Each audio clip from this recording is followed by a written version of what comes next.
Brendan's called in from is it the Pools Association, Brendan, swimming pools?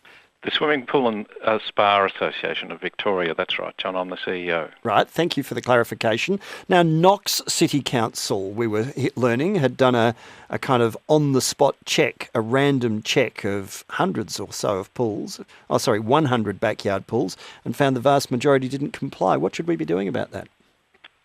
Look, the view of the association, John, is that mandatory barrier inspections are required in Victoria. It's something that occurs in 3 of the other states of Australia, in WA, Queensland and New South Wales. New South Wales in the last 12 months have introduced mandatory barrier inspections and they work, they save lives.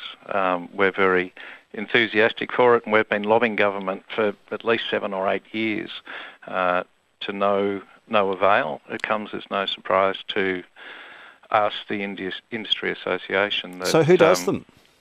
Well, they should be done by either the council inspector or independent building surveyors. But council inspectors don't even inspect buildings anymore. They don't inspect renovations. No one comes and checks anything. You can have an inspection. It's all been privatised. You can have it done by one of your builder's mates and no one checks anything independently anymore.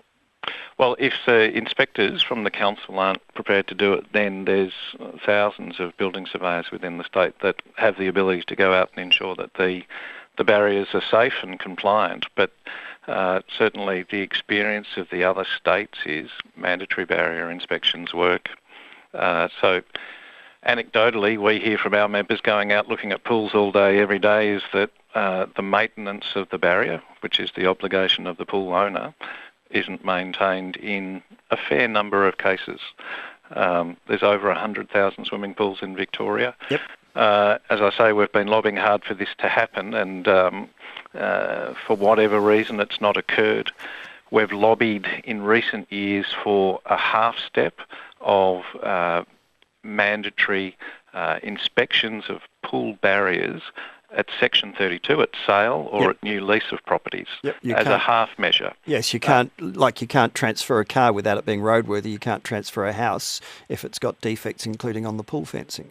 Correct. And that makes absolute sense. That's been our suggestion for the half step. I think it's a very political issue. We've had a lot of changes of governments in recent years and it takes us a year or two to educate them, and that in the very least would be a very sensible step towards greater safety. Well, I hope you succeed in your campaign. Good on you, Brendan, and thank you for joining us.